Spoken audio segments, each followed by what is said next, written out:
Yes, NYTV kituo bora kabisa cha matangazo kwa habari mbalimbali na matukio mbalimbali ambayo tumekuwa tukikuletea ukiwa na mimi Messi Malio. Na ripoti ya leo moja kwa moja inakujia kunako katika maeneo ya Kimara Kona. Na leo tumemtembelea mwanadada mfanyabiashara ambaye amejizolea umaarufu sana wa saluni ya Chido Point.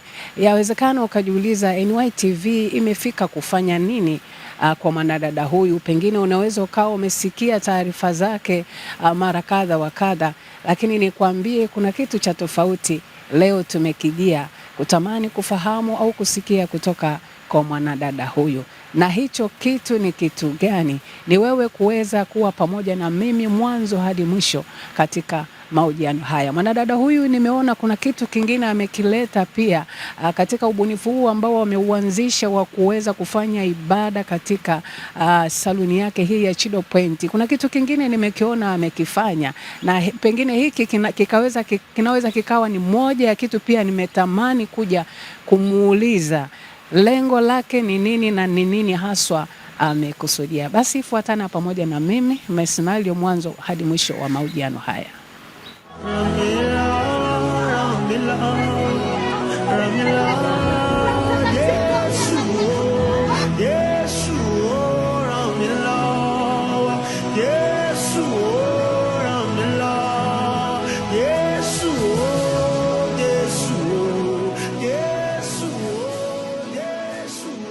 Yes, kama ambavyo nimekuambia leo tuko Chido Point, saluni ambayo imejipatia umaarufu mkubwa sana, na niko na mmiliki wa saluni hii. Tunatamani kuzungumza naye mambo kadha wa kadha kuhusiana na kazi hii, lakini pia na malengo ya mbeleni pia, lakini pia kuna tukio ambalo pia amekusudia kulifanya siku ya Ijumaa Kuu. Atatuambia pia kuhusiana na hilo. Habari yako? Salama, za kwako? Bwana sifiwe. Amina, za uzima. Habari za kazi? Namshukuru Mungu. Naomba tuanze kwa kukufahamu. Wengi wanafahamu kwa jina la Chido Point. Tunataka tufahamu jina lako haswa. Jina ndo hilo na au pengine jina lako lingine ni lipi la unalolitumia? Jina langu kabisa ni Maria Wilson Mwampanga. Jina la Chido Point ni jina la biashara. Ndiyo. Tuanze moja kwa moja kuifahamu Chido Point. Chido Point imeanzia wapi na kwa nini Chido Point? Chido Point imeanza 2023, lakini kazi za saluni nimeanza 2017. Nilikuwa naitumia majina mengine. Sasa nikaona jina la Maria liko common sana saluni nyingi. Nikataka jina la utofauti na ndio maana nikawa natumia jina la Chido. Chido ni jina tu la utani, nilikuwa natumiaga zamani. Nikaona ni jina liko unique na lina sound vizuri kwenye biashara. Ndio nikaita Chido Point saluni. Ndio. Kwa hiyo hii Chido Point imeanzia hapa? Hapana, Chido Point imeanzia 2017 Gongo la Mboto, 2019 Tabata. Lakini ikiwa ina jina lingine? Na jina lingine, alafu 2023 ndio imeanzia Bonyokwa Kimara, ikiwa ndo kama Chido Point. Nikaja Kimara mwisho, ndo nikaja hapa Ubungo Kibo, nimekaa kama nyumba 3. Ndio. Hapa Kibo hii ni nyumba 3. Ndio. Kwa hiyo hapa ndo naona kama neema imekuja kuzukia. Ya, neema za Mungu zipo kila siku. Kwa hiyo namshukuru Mungu. Neema zinanifuata kila siku. Ndio. Chido Point mpaka kufikia leo, yani unapokwenda kwamba kujizolea umaarufu, na tamani kufahamu ulipata wapi wazo na ni kitu gani kilikuingia tu kufikiria? Mimi naamini wazo lolote linalokuja linakuwa na chanzo. Yani ni kitu gani kilikufanya ufikirie kuanza hiki kitu ambacho ulikianza? Pengine ulikuwa ni mtu wa ibada sana au maybe ni muimbaji au ni kitu gani? Umesema kila jambo lazima lianze na chanzo. Kwa habari yoyote ya kimungu chanzo ni Mungu mwenyewe. Kwa hiyo sisi tumefuata tu matakwa yake. Mimi napenda kuimba ndio, lakini kuruhusu sehemu yangu ya biashara ikafanyike ibada ni Mungu mwenyewe tu ameruhusu. Kwa mara ya kwanza tumeanza kuimba mwaka 2025 mwanzoni. ndo tumeanza kushare kwenye mitandao, lakini kuimba sisi tumeanza muda mrefu sana, ila tulikuwa tuposti. Kwa hiyo tukawa tunashare kwenye mitandao tunavyoimba, watu wakawa wanapenda, ndo tukaona kwa nini tusiachilie ile jambo likawa official. Hapo ndo tukakaa tukaona kwamba acha sehemu yetu ya kazi ifanyike kwa madhabahu.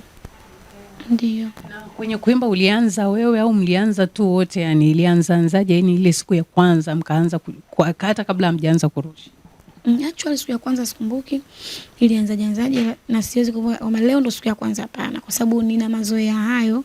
Kwa hiyo huwa tukiwa tumechoka tulikuwa tunaweka music tunaimba na mimi naimba na wao wanaitikia, anaimba mwingine tunaitikia. Hivyo yani tukawa tunaendelea taratibu. Kwa hiyo siku alipokuja mdogo wangu ni mwimbaji, nikamwambia leo utaimba wewe. Kwa hiyo alivyoimba watu wakapenda. Yeah. Saluni kunakuwa na watu wanakuja wa madhehebu mbalimbali. Pengine hukufikiria hilo jambo labda lingeweza kuleta shida kwenye biashara yako? Sikuona kama inaweza ikawaletea shida, kwa sababu sehemu ni kubwa. Nina uwezo wa kuweka kwenye vyumba vingine ambavyo sisi hatutumii kuimba. Kwa hiyo sikuona kama linaweza likaathiri. Pia kitu chochote unachotaka kufanya kwa ajili ya Mungu utakiwi kuogopa. Ukiogopa ndo mwanzo wa kushindwa. Tukiangalia wenzetu pia wako vizuri, Kariakoo madukani kwao ikifika mida ya swala wanaenda kuswali, kwa utasubiri mpaka warudi. Kwa hiyo kila mtu na atasimama kwenye misingi ya dini yake. Kikubwa sijawaekea mazingira mabaya kufika ofisini kwangu. Na siku ni 2 tu, Alhamisi na Jumapili jioni tena. Kwa kuna siku takriban 5 wanaweza wakaja wasisikie chochote. Jumla nina wafanyakazi 32 mpaka sasa hivi, na katikati yao Waislamu hapo 13. Namshukuru Mungu kwamba wamelipokea vizuri, na wao kuna muda ndo wanauliza jamani leo tufanye ibada, kwa sababu mimi nimewajengea mazingira kwamba Mungu ni mmoja. Tunaita wote Mungu atusaidie. Wewe ita kwa imani yako, mimi naita kwa imani yangu, lakini nyimbo zinazoimbwa zote zinamgusa Mungu. Kwa hiyo na wao wamelipokea vizuri, sijawahi kupata malalamiko yao, na wamekuwa waimbaji wazuri sana, na hakuna ambaye ashaniambia mimi nataka niache kazi. Kuna muda huwa anawaambia jamani, au kama mko comfortable tu tunaweka vimba vyenu, hawataki. Ikifika muda ibada wote wanataka washiriki hapo sebleni. Kwa hiyo namshukuru Mungu sana kwa ajili yao. Kwa upande wa familia pengine walilipokeaje, kama ni wazazi pengine au kama pengine umeolewa, walilipokeaje ulipoamua sasa kuliachilia kwenye mtandao kwamba unaamua kuifanya biashara na ukaweka pia na ibada? Na wazazi wamelipokea vizuri, kwa sababu na wao pia wamenilea katika mazingira ya kiimani, na wao pia wana imani. Kwa wameona ni jambo sahihi, jambo lolote ambalo litamshirikisha Mungu wao kwao ni sawa. Kwa hakuna mtu ambaye amelipinga mpaka sasa hivi. Tunamshukuru Mungu tukiwa tunaomba, roho wa Bwana anashuka anafanya kazi yake. Kwa hiyo tushapata challenge ya mtu alikuwa na mapepo. Tukaomba, kwa sababu sisi tu tunaimba tu, tumeokoka, tunampenda Yesu. Kwa kama umeokoka ni kazi yako pia kuombea mtu anapohitaji msaada. Kwa hiyo tunaingia nao VIP, tunaomba wote pamoja, tunaomba na Mungu anaonekana. Yes, kwa hiyo tunamshukuru Mungu. Na pia wengine wanakuwa tuna mambo mengi, kwa utasoma pepo ila anatamani kupata faraja, kuongea na wewe. Kwa hiyo tunaongea nao, anapata faraja, tunashauriana, tunawaweka kama familia. Tunawashirikisha kwenye mikutano ya Injili, tunawashirikisha mambo mema ya Mungu, kwa hiyo wanapata kufunguliwa kwa namna hiyo. Kwa hiyo umeifanya ni kama huduma, kwa maana kama unatoa huduma pia ya kuombea, sijui kwamba unawashirikisha pia kwa habari ya kumpata huyo Yesu, yani kwamba maana kama akipatwa mapepo akafunguliwa, kama hajampata huyo Yesu pengine anaweza akarudi. Mnatoa pia huduma hiyo ya kiroho ya kumshauri mtu kumpata huyo Yesu? Ndio nikasema kwamba tunamfanya familia, kumshirikisha habari njema za Mungu, kumshirikisha mikutano yote, ndio tunamtaka aingie sasa kumwamini Mungu, ajue kwamba akimwamini Mungu, akimpata Yesu, kila kitu kimeisha. Mafanikio yapoje toka ulipoamua kushirikisha kazi yako na Mungu kwa maana kuifanya ibada? Mafanikio yapoje kwako? Nimepata kujulikana zaidi na zaidi kimataifa kama zilivyo ahadi zake. Kwa hiyo ndo mafanikio ya kwanza kabisa, yani nimejulikana, nimetambulika, lakini katika namna nzuri, tofauti tena binti mwingine yuko anaweza akatambulika kwa namna mbaya. Ya wateja pia wameongezeka siku za ibada. na kuna mtu anaweza asije siku ya ibada lakini anakuambia nimekuja kwa sababu ya hivi. Pia namshukuru Mungu tumeweka matumaini ama trust kwa baba na wa kaka ya kwamba saluni ni sehemu sahihi ya mtu kwenda. Kwa kuna watu wanakuja, wa kaka nimemleta mke wangu hapa, wa baba nimemleta mke wangu, nikiamini hii ni sehemu sahihi, atapata huduma ya kimwili na ya kiroho, hakuna umbea, hakuna imani nyingine zinafanyika. Kwa hiyo tunamshukuru Mungu sana. Ndio. Limekuwa na mafanikio mazuri sana. Nini malengo ya Chido Point na mmekusudia kwenda wapi? Malengo ya Chido Point tumekusudia sasa kuwa official, tunafanya kwa ukubwa hizi ibada zetu ambazo zitaenda kama urembo na kuabudu. Tukianza tarehe 3 mwezi wa 4 Jumaa Kuu, tutakuwa na ibada kubwa ya urembo na kuabudu. Tumeona watu wengi ni kiu yao na hapa Sauni kwetu hapatoshi. Kwa tunatamani kuwa tunawakusanya wanawake kwa namna hiyo. Ya pale watapata na neno kutoka kwa watumishi, watapata kusifu na kuabudu ikiwa huduma zinaendelea. Kwa hiyo katika kile Mungu amenikirimia na mimi ninamletea watu wake. Kwa hiyo tarehe 3 Ijumaa Kuu mmekusudia kufanya wapi na pengine itakuwa saa ngapi? Ijumaa Kuu eneo bado tunalitafuta, mpaka leo jioni tutakuwa tumeconfirm. Kusuka kunaanza saa 7, kusuka kunaanza saa 4 kwa sababu kuna nywele zinatumia muda mrefu, mpaka saa 6 usiku. Kwa hiyo mpenzi wangu mtazamaji, mdada unatamani kushiriki na sisi, jiandikishe, chagua nywele unaisuka, sisi tunakuandalia msusi wako, hautotoka kama ulivyoingia. Ibada inaitwa Kibali cha Pasaka. Okay. Kipindi cha misimu ya sikukuu mara nyingi watu wanasemaga kuna ofa, nyewe kwani hamna ofa kipindi cha sikukuu, au ndo mnatumia kwamba kwa sababu kuna wateja wengi ndo gharama zinaongezeka maybe? Sisi gharama hazijawahi kuongezeka, ziko tu constant, na ofa inategemea. Tunatoa ofa za kuosha. Yes, kwa hiyo kwa msimu huu bado hatujakaa tukajua tunatoa ofa gani. Nimeona kuna kitu umekifanya, nimeona ulienda kwa Asma. Hiki kitu kwa nini umefikiria na pengine umelenga nini, kwamba unalenga kupanua wigo wa huduma hii ya ibada au pengine ni biashara, kuitangaza biashara? Kwanza ni yeye mwenyewe alishawahi kuja kutusupport hapa na nikamwahidi na mimi nitakuja kukusupport. Jana nilikuwa na huduma Kariakoo, nilienda kuimba na wasusi wa Kariakoo kutangaza urembo na ibada kwa wasusi na wadau mbalimbali wa urembo. Nilienda kuhamasisha hata kama upo kwenye sekta ya urembo haikufanya ujitenge mbali na Mungu. Kwa hiyo tulivyotoka pale nikaona kwa nini nisipitie kwa ndugu yangu, nilimwahidi nikatimize ahadi yangu. Kwa hiyo ndo nikapitia jana, tukaimba, tukaomba, tukamshukuru Mungu kwa ajili ya biashara yake. Basi unategemea kuwa ni kitu endelevu, pengine unaweza ukafanya mahali pengine na pengine, au ni kwa yeye tu? Kadiri Mungu anavyotuongoza, maana yeye mwenyewe pia amekuja muda kidogo, lakini kwa nini jana? Kwa Mungu ana majira yake na nyakati yake sahihi ya wewe kuwaendea watu wake. Kwa hiyo ikitokea tena tunauiwa kwenda kwa mtu fulani, tutaenda. Ikitokea Mungu labda hajapenda, hajasema na sisi, basi tutaendelea tu kukutana saluni hivyo. Tuko katika nyakati ambazo swala la changamoto ya ajira imekuwa ni ngumu sana. Kuna vijana wengi, mabinti vijana wako mitaani hawana kazi.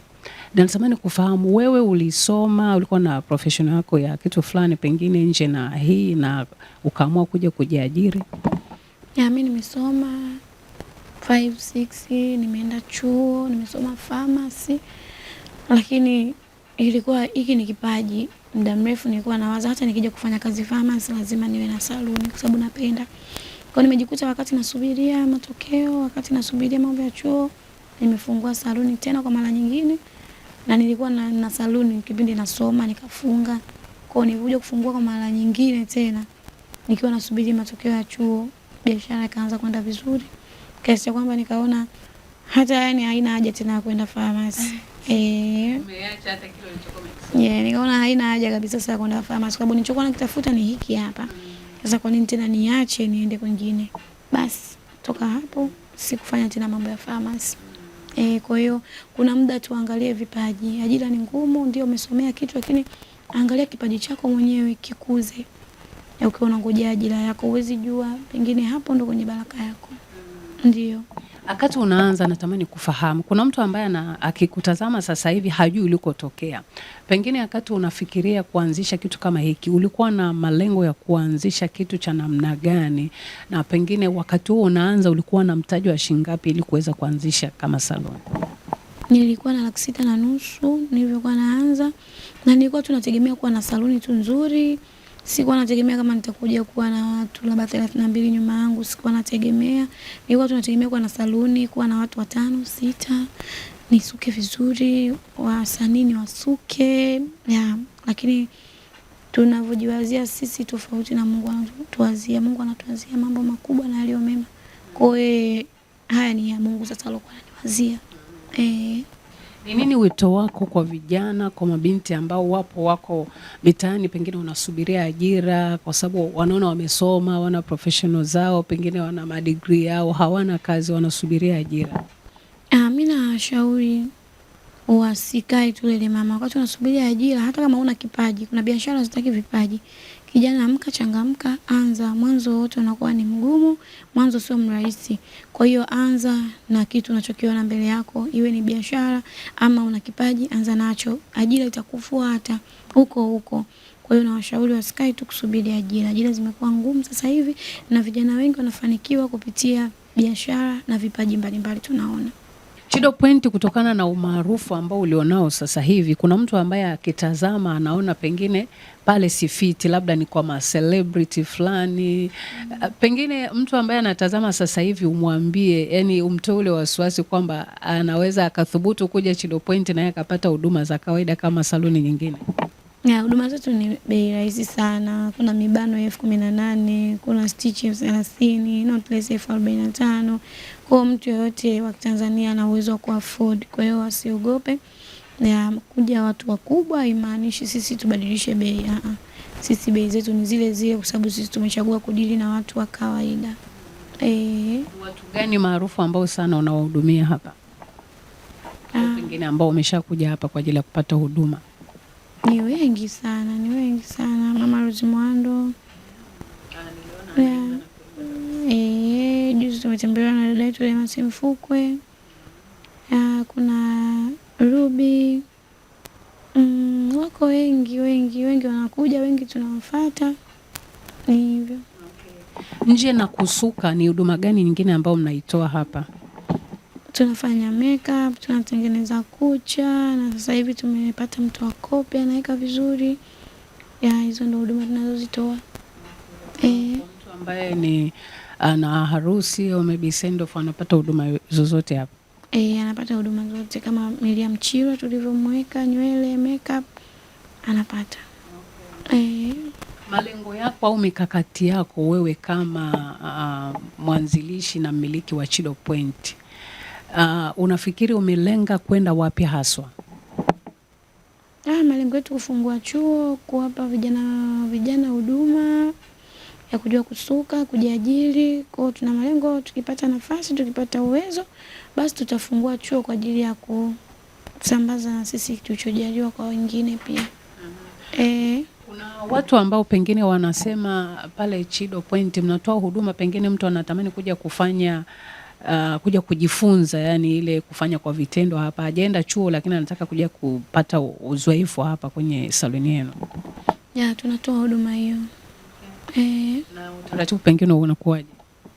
Akifika ofisini hapa atakutana na reception, ataongea naye kila kitu. Pengine namba za simu kwa mtu ambaye anatamani kupata taarifa zaidi kuhusiana na Chido Point? Namba za simu 0789 38 72 mwisho 76. Mitandao ya kijamii ni Chido Point, Instagram, TikTok. Ndio. Location? Ipo hapa ni Ubungo Kibo au unaweza ukasema Kimara Kona. Basi nikushukuru kwa ushirikiano. Asante nawe pia. Yes, nikushukuru sana kwa kuendelea kuwa mtazamaji na nikusitu usikose kusubscribe kwa ajili ya kwenye channel yetu ya NYTV, lakini pia nikukumbushe tunapatikana pia mitandao ya kijamii kama Facebook, utatupata pale kama NYTV, lakini pia Instagram tuko pale kama NYTV. Tufollow pale, tupe comment yako pale, tushare kuhusiana na taarifa mbalimbali ambazo tumekuwa tukikuletea.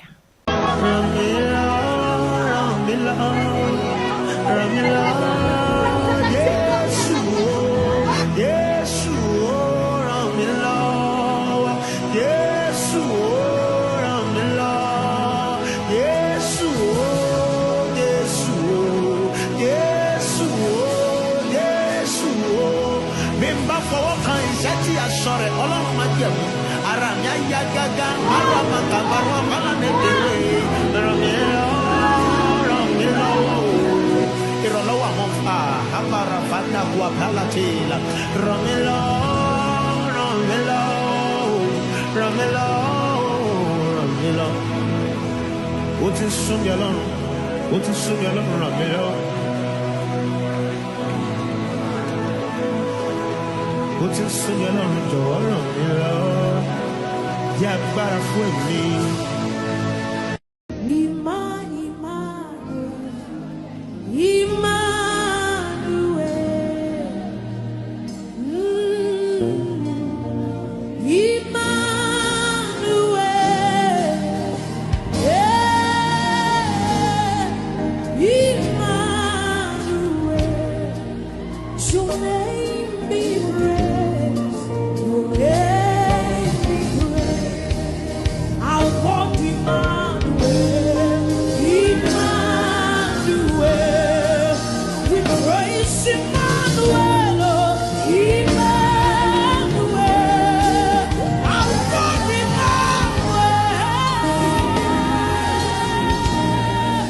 So